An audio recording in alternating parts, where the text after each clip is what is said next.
Welcome to Versatile Mind classes.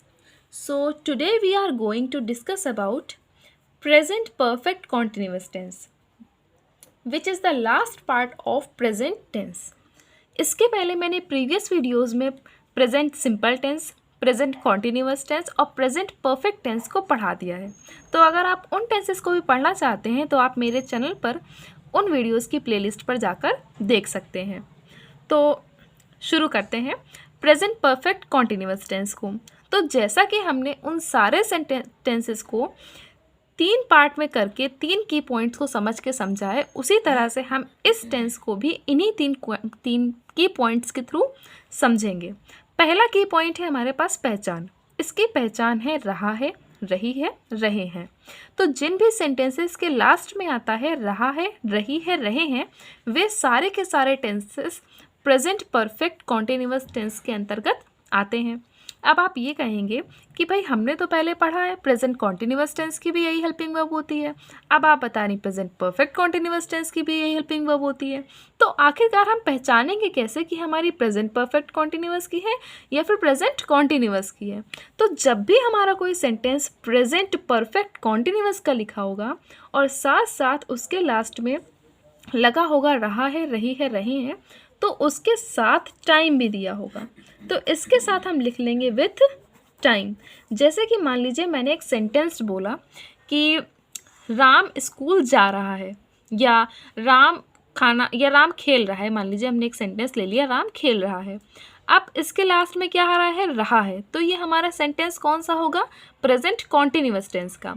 लेकिन अगर मैंने कह दिया कि राम सुबह से खेल रहा है, राम शाम से खेल रहा है, राम 2 घंटे से खेल रहा है, राम 3 बजे से खेल रहा है, तो जब भी हम यहाँ पर टाइम को मेंशन कर देंगे तो वो जो टेंस होगा वो हमारा कहलाएगा प्रेजेंट परफेक्ट कॉन्टिन्यूअस टेंस।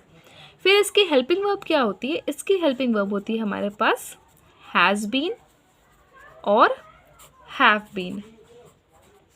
जिस तरीके से हमने प्रेजेंट परफेक्ट टेंस में देखा था कि हैज़ लगता है प्लूरल के साथ, सिंगुलर के साथ, इसी तरह से हमारा जो हैज़ बीन होगा वो भी किसके साथ लगेगा? सिंगुलर के साथ। इसी तरह से हमने देखा था कि जो हैव होता है वो हमारा लगता है प्लूरल के साथ, इसलिए हमारा हैव बीन भी लगेगा प्लूरल के साथ। और जो इसकी फॉर्म ऑफ वर्ब होती है इसमें भी हमारे पास यूज़ होता है फर्स्ट फॉर्म प्लस ING। लेकिन इसमें 2 चीज़ों का और यूज़ होता है, और ये 2 चीज़ें हैं हमारे पास सिंस एंड फॉर। जब भी हम टाइम को मेंशन करेंगे तो उस टाइम के पहले हम लोग यूज़ करेंगे सिंस का और फॉर का। जो सिंस होता है हमारे पास वो यूज़ होता है डेफिनिट टाइम के लिए। किसके लिए यूज़ होता है? डेफिनिट टाइम के लिए। लेकिन जब भी हम लोग फॉर का यूज़ करेंगे तो वो हमारा यूज़ होगा इनडेफिनिट टाइम के लिए। जैसे कि मान लीजिए मैंने कहा कि राम सुबह से खेल रहा है, तो मुझे पता है कि राम सुबह से खेल रहा है।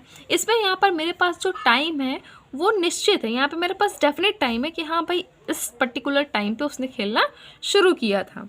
लेकिन अगर मान लीजिए मैं ये कह दूँ कि राम 2 घंटे से खेल रहा है, तो मुझे नहीं पता कि वो सुबह के 2 घंटे हैं या शाम के 2 घंटे या किस टाइम की बात वो कर रहा है। तो ये जो होगा जिसमें हमें ये नहीं पता होगा कि वो किस टाइम की बात कर रहा है, वो हमारे उसमें हम लगाएंगे टाइम के साथ में फॉर।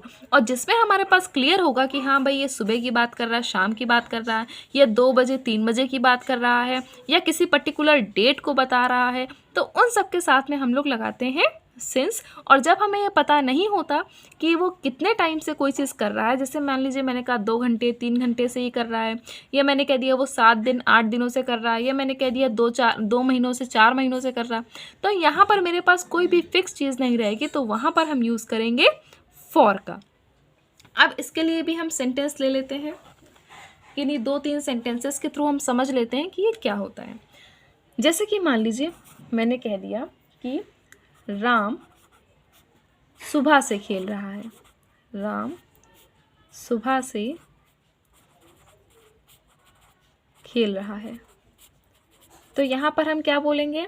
सबसे पहले तो इसका वही सिंपल सेंटेंस बना देंगे राम। अब क्योंकि राम जो है वो सिंगुलर है इसलिए इसके साथ में क्या लग जाएगा? Has been. तो राम हैज़ बीन, और खेल रहा है, खेल रहा को हम इंग्लिश में बोलते हैं प्ले, और क्योंकि इसमें फर्स्ट फॉर्म के साथ आईएनजी लगता है इसलिए हम क्या लिख देंगे, प्लेइंग। तो राम हैज़ बीन प्लेइंग, और वो सुबह से खेल रहा है। सुबह क्या है, एक निश्चित टाइम है, इसलिए हम इसके साथ इसके पहले लगा देंगे सिंस। तो Ram has been playing since morning. ठीक है, इसके बाद हम एक सेंटेंस और ले लेते हैं। जैसे कि मान लीजिए मैंने कहा कि श्याम 2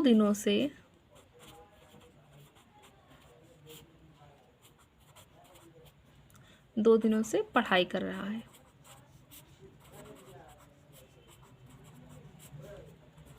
ठीक है, इसके लिए भी सबसे पहले हम, श्याम हमारा सब्जेक्ट है तो सबसे पहले हम लिख लेंगे श्याम।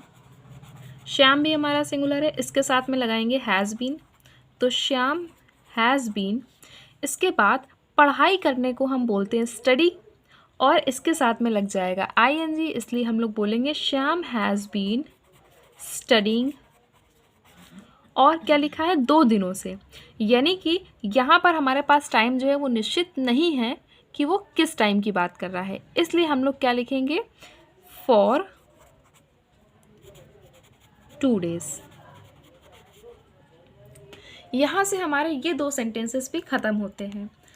यहाँ से हमारा प्रेजेंट टेंस के जितने भी पार्ट थे वो सारे पार्ट ख़त्म होते हैं, इसलिए हम नेक्स्ट वीडियो में कुछ सेंटेंसेस को लेंगे जो कि बेस्ड होंगे present simple, present continuous, present perfect और प्रेजेंट परफेक्ट कॉन्टिन्यूअस के टेंस की। उन सेंटेंसेस को हम करेंगे, तो जब आपको ये सारे की पॉइंट, चारों सेंटेंसेस की पॉइंट अच्छे से याद होंगे तो वो सेंटेंसेस आपको आसानी से समझ में आ जाएंगे, और आप प्रेजेंट टेंस के जितने भी ट्रांसलेशन होंगे वो करने में सक्सेसफुल हो जाएंगे। तो यहाँ से मैं इस वीडियो को एंड कर रही हूँ, और नेक्स्ट वीडियो में हम प्रेजेंट टेंस के कुछ एग्जाम्पल सेंटेंसेस को देखेंगे। तो आज के लिए इतना ही। अगर आप मेरे चैनल पर नए हैं तो इसे सब्सक्राइब करें, वीडियो को लाइक करें और अपने फ्रेंड्स में शेयर करें। Thank you.